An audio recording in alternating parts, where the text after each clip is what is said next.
नमस्कार। आज हम एक ऐसी किताब पे चर्चा करने वाले हैं जिसने दुनिया भर में लाखों लोगों को प्रेरित किया है। पाउलो कोएल्हो की द अल्केमिस्ट। जी हाँ, एक बहुत ही खास किताब। हमारे पास इसकी एक विस्तृत समीक्षा भी है और हमारा मकसद है कि इस समीक्षा के जरिए किताब के जो गहरे संदेश हैं, जो मुख्य विचार हैं, उन्हें समझें। बिल्कुल। तो शुरू करते हैं इसकी कहानी से। हाँ, कहानी है एक नौजवान स्पेनिश चरवाहे सैंटियागो की। उसे बार बार एक सपना आता है, मिस्र के पिरामिडों के पास किसी खजाने का सपना। और यही सपना उसे अपनी भेड़ें वगैरह बेचकर एक अनजान सफर पर निकलने को उकसाता है। लेकिन जैसा कि ये समीक्षा में भी जोर दिया गया है, ये सफर सिर्फ कोई बाहरी दौलत या खजाने के लिए नहीं है। अच्छा। हाँ, ये असल में तो आत्मखोज की यात्रा है, अपनी पर्सनल लेजेंड को पहचानने की। मतलब हर इंसान की जो एक खास नियति होती है ना, उसे जीने की। समीक्षा के हिसाब से यही किताब का बिल्कुल सेंटर पॉइंट है। और इस सफर में उसे कई बड़े दिलचस्प लोग मिलते हैं। एक वो रहस्यमयी बूढ़ा राजा है। हाँ, मेल्किजेडेक। फिर एक क्रिस्टल का व्यापारी जो अपने सपने जैसे भूल ही चुका है। एक अंग्रेज भी है जो कीमियागरी के रहस्य जानना चाहता है। हाँ, और आखिर में वो सबसे महत्वपूर्ण किरदार द अल्केमिस्ट, रसायनज्ञ। तो समीक्षा इन मुलाकातों को कैसे देखती है? ये सब क्यों है कहानी में? समीक्षा ये बताती है कि ये किरदार सिर्फ कहानी को आगे बढ़ाने वाले मोहरे नहीं है। ये सैंटियागो के लिए गाइड की तरह है, उसकी परीक्षा लेने वाले हैं। गाइड और परीक्षक? जी, वो उसे जीवन के इशारे, जिन्हें किताब ओमन्स कहती है, उन्हें पढ़ना और समझना सिखाते हैं। समीक्षा के मुताबिक कोएल्हो इन ओमन्स का इस्तेमाल बड़े अच्छे ढंग से करते हैं। ये सिर्फ कहानी को दिशा नहीं देते, बल्कि सैंटियागो के विश्वास को परखने का एक तरीका भी है। सही। तो पर्सनल लेजेंड की बात तो हुई, लेकिन आध्यात्मिकता वाला जो पहलू है, आत्मा की भाषा या वो सोल ऑफ द वर्ल्ड का कॉन्सेप्ट, समीक्षा इस पर क्या कहती है? समीक्षा इस बात पर रोशनी डालती है कि कोएल्हो आध्यात्मिकता को कहानी में बहुत ही सहज तरीके से पिरोते हैं। कोई भारी भरकम उपदेश जैसा नहीं लगता।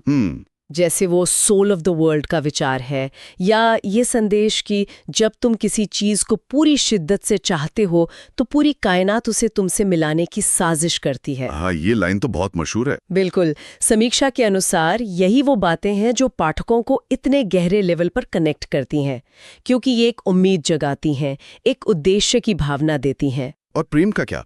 सैंटियागो और फातिमा की कहानी, क्या समीक्षा इसे नियति के रास्ते में कोई रुकावट मानती है? नहीं, बिल्कुल नहीं, बल्कि उल्टा। समीक्षा इस बात को हाईलाइट करती है कि कोएल्हो सच्चे प्यार को पर्सनल लेजेंड का दुश्मन नहीं, बल्कि उसका साथी दिखाते हैं। अच्छा, ये दिलचस्प है। हाँ, फातिमा तो सैंटियागो को इंकरेज करती है कि वो अपनी यात्रा पूरी करे।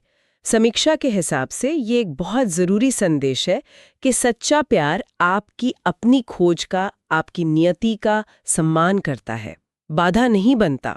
और शायद इसीलिए विश्वास और धैर्य रखने की सीख भी जुड़ी हुई है इससे। बिल्कुल। तो वो जो पंक्ति है, जब तुम किसी चीज को दिल से चाहो तो पूरी कायनात तुम्हें उससे मिलाने में लग जाती है, समीक्षा इसकी ताकत के बारे में क्या कहती है? ये इतनी खास क्यों है? समीक्षा इसे किताब का, कह सकते हैं, दिल मानती है। ये आशावाद और इरादे की पक्की निशानी है। समीक्षा ये भी बताती है कि किताब की भाषा बहुत सरल है, जैसे कोई लोक कथा हो, लेकिन है बहुत गहरी, रूपात्मक, मेटाफोरिकल।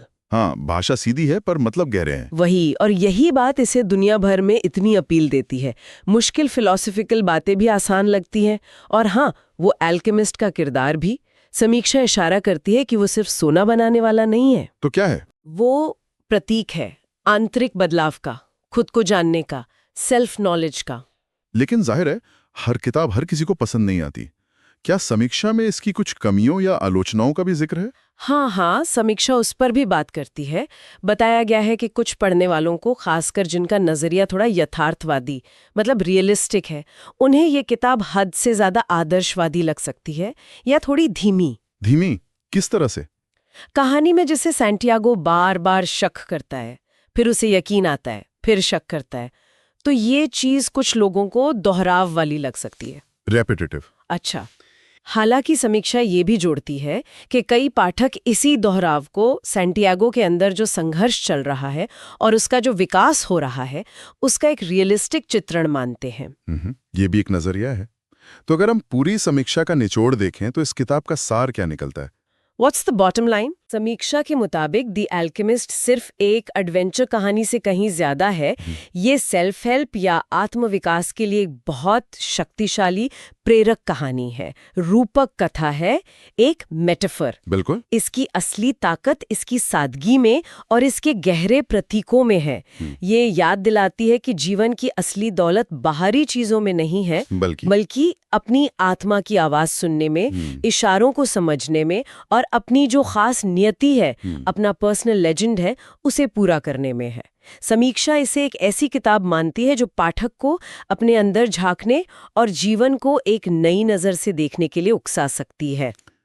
तो ये थी द अल्केमिस्ट पर हमारी आज की चर्चा इस समीक्षा के नजरिए से, और ये वाकई सपनों के पीछे जाने का हौसला देती है। बिल्कुल, ये सिर्फ एक नॉवल नहीं है बल्कि आत्मा की यात्रा का एक आईना है, जैसा कि समीक्षा ने भी दिखाया। और अब जाते जाते हमारे श्रोताओं के लिए एक सवाल छोड़ जाते हैं। अगर सैंटियागो की तरह हमें भी अपनी जिंदगी के इशारों या ओमेंस को पहचानना हो, तो आज की ये जो इतनी तेज रफ्तार शोर भरी दुनिया है, इसमें हम अपनी अंदर की आवाज को कैसे सुन सकते हैं, कैसे समझ सकते हैं? सोचने वाली बात है।